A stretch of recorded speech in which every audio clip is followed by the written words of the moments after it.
Hello everyone, welcome to Room and Board. My name is Chris George, and today we have a very long overdue table talk video. There's been too many fun games and not enough time.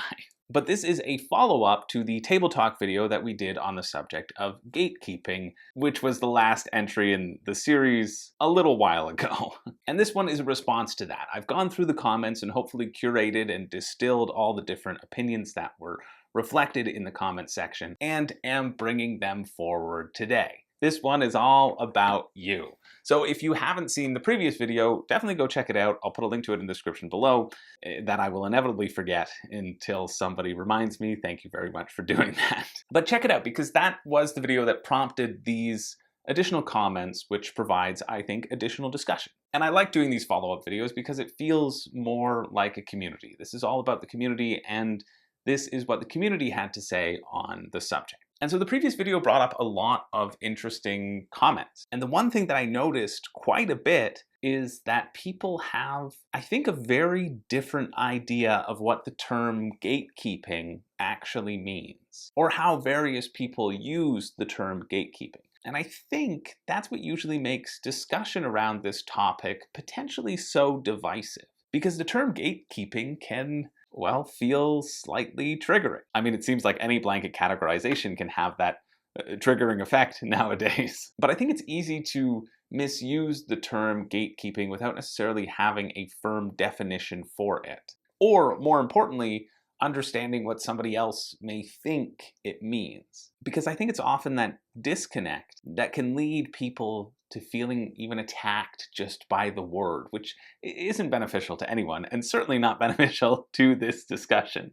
And so how I defined it in the previous video was behaviors and patterns that exclude people from entering the hobby unless it's on your terms. So that's the basis for today, at least. And I think it's therefore appropriate to start with a comment. I was printing them off before, but I'm just gonna save the paper and use my computer because that just makes sense. Anyway, this is a comment to start us off by Derrald. I hate Monopoly.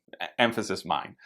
Played it when I was about 15, didn't play another board game until I was in my 30s. I think it's a bad game. I also hate watching sports. I hate sauerkraut and beer. I hate Super Mario games. If you love those things, that is completely fine, as long as you don't ask me to enjoy them with you.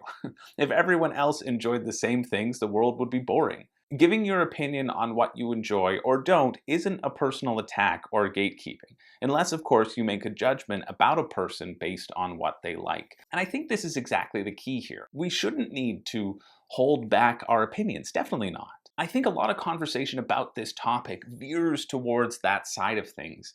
And I know I am likely to veer towards that side of things as well, as a wonderfully compassionate Canadian, just all around best human in the world. Or so I've been told, although perhaps that's in stark contrast to a former friend and now nemesis, Josh. Again, I'm sorry to all the other Joshes out there. You're great. It's too bad that there is this one bad apple in the bunch, tarnishing your namesake as much as he does. For the last time, Josh, stop calling me. But it's also very easy to go to the extreme when faced with this sort of topic and say that you can't say anything negative about a game ever for fear of excluding someone. And I think that's where Derrald hits it on the head with their last line, unless, of course, you make a judgment about a person based on what they like. Or what Scott echoes, hopefully we can still criticize what's good or bad about a game without making people feel bad about liking something you don't.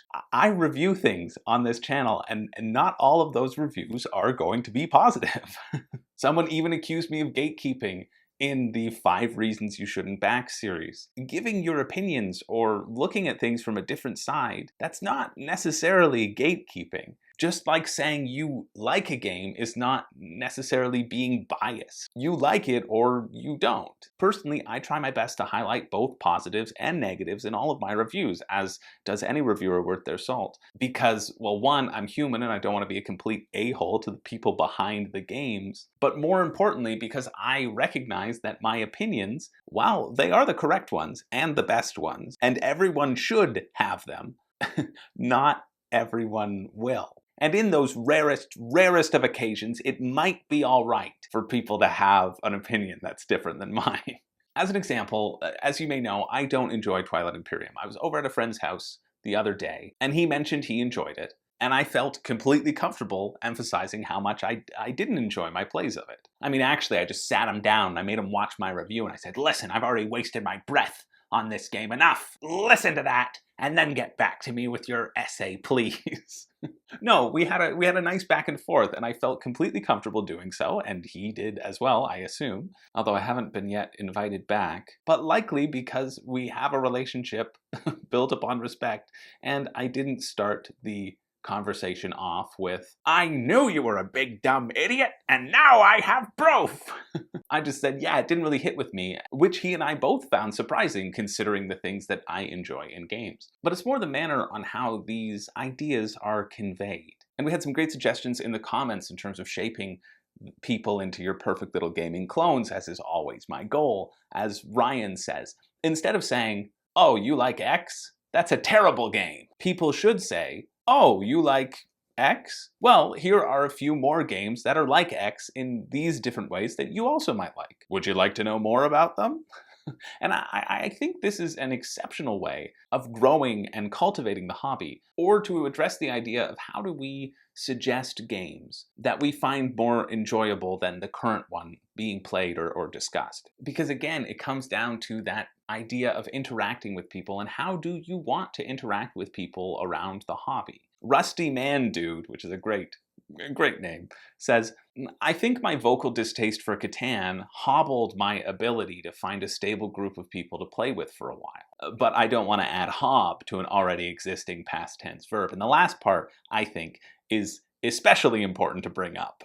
So we can keep that obscure reference alive and well. But even this may not necessarily be a bad thing depending on your gaming goals. If your goals are strictly to find a group that meshes with your own preferences, then being vocal about your dislike for something, you know what, I think is completely fine. But on the other hand, I think this is a great comment to bring up, because you also might find that people will stop inviting you to things if you consistently talk about how much you dislike the thing everyone is enjoying. But on the other hand, the third hand, it's different than the first hand, although it might seem similar to the first. We have A. Frank, who says, I often feel pressured to play longer games or games with themes I have no interest in. I try to balance standing up for my tastes with not taking away from others' enjoyment, especially if that other person is newer to the hobby. And this is a fair point to bring up as well. There will likely be times that you are going to be pressured into playing things you don't enjoy, and it is okay to say, hey, I'm really not enjoying this selection. Can we compromise? Or do you hate everything I like? Can I hate everything you like? And maybe we should see other people for this part of our hobby fulfillment, and we can hang out in other ways and do things that we both do enjoy. But I also think it is about knowing when to have that conversation. And I personally think, along the lines of A. Frank, that you probably shouldn't do it the very first time it happens.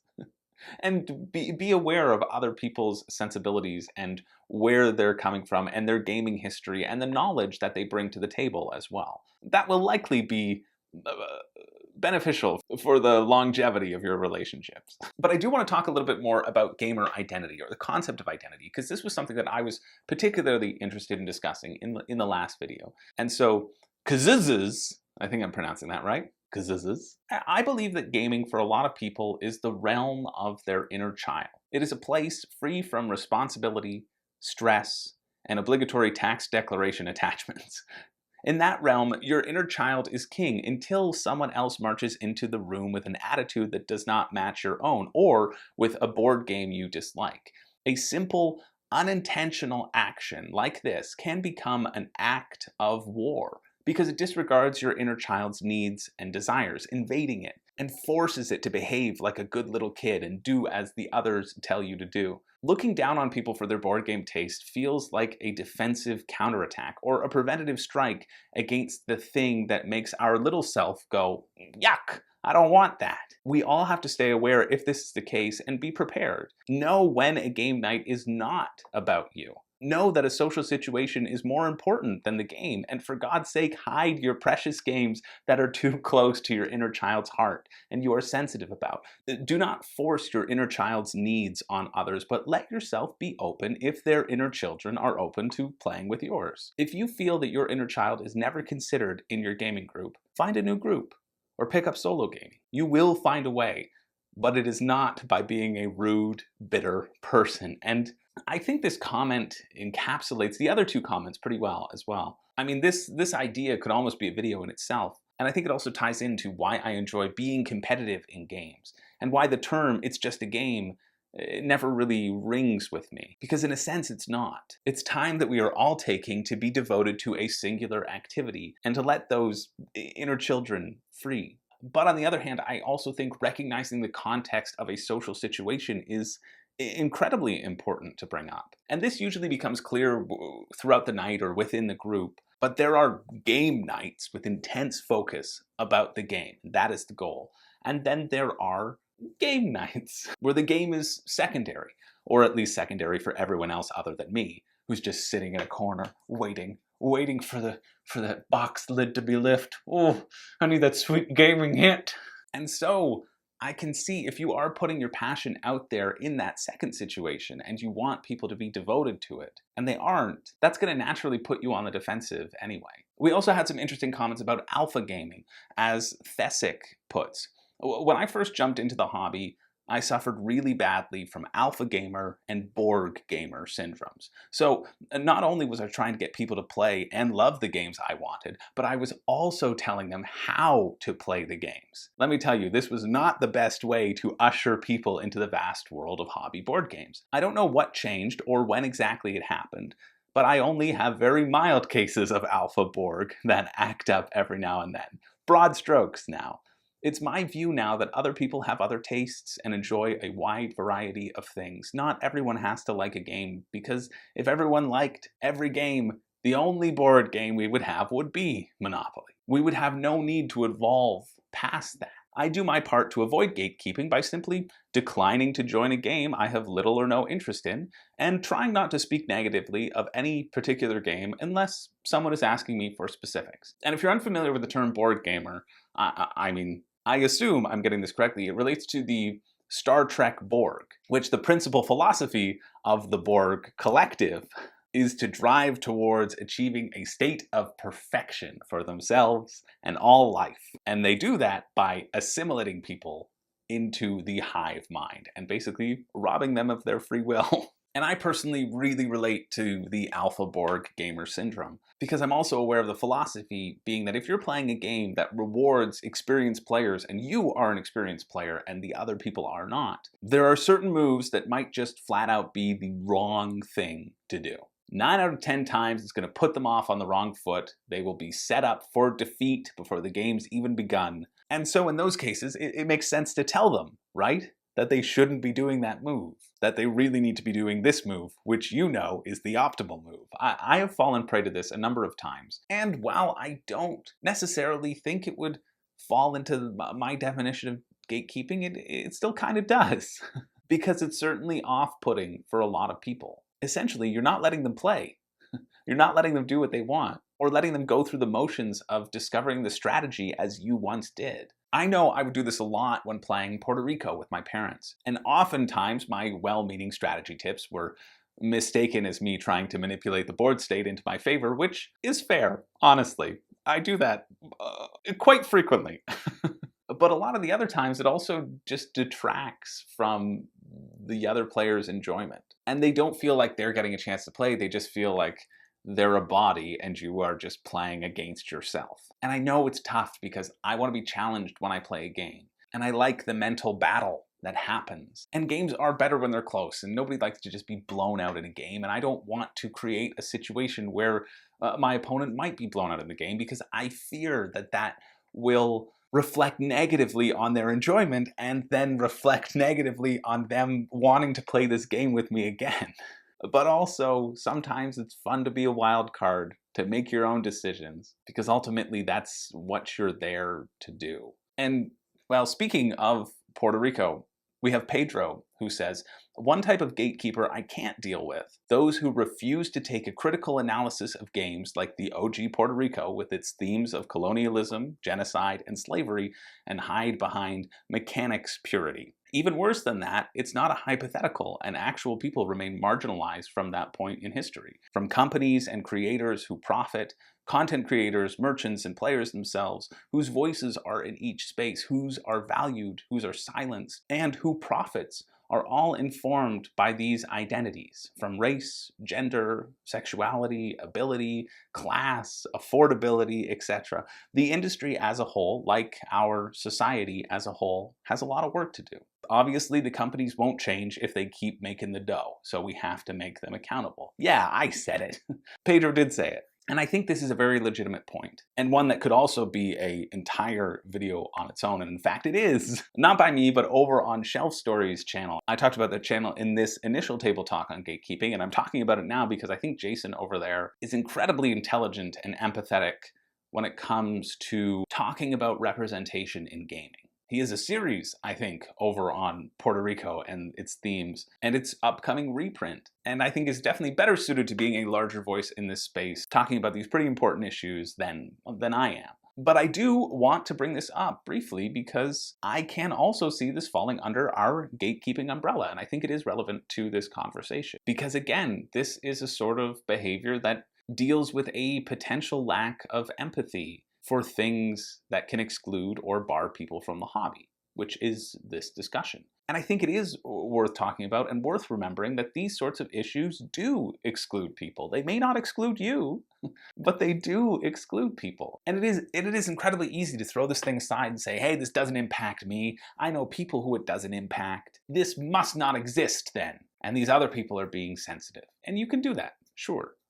Or you can just listen and hear what other voices are trying to tell you, and think about it from a different perspective and treat other people's feelings with respect. The same as treating other people's game preferences with respect, rather than reacting because you feel like in some way your identity is being attacked, or because you don't feel these things or don't recognize these things or didn't realize these things existed, that you are personally being attacked because of this. And that's, I think, never what the conversation is about. Or maybe the concept of identity being tied in with gaming isn't the right way of describing it. As Mike says, I do not see it as my identity is tied into the games I like, but rather, I want the hobby to be filled with games that I like. I do not want to see the hobby evolve to where games I enjoy are not popular. For example, I do not like co-ops. I love virtually any kind of game that is not a co-op, but it still saddens me whenever I meet someone who says they only prefer co-ops. Hearing that disappoints me a bit because I know many people who fall into that category. So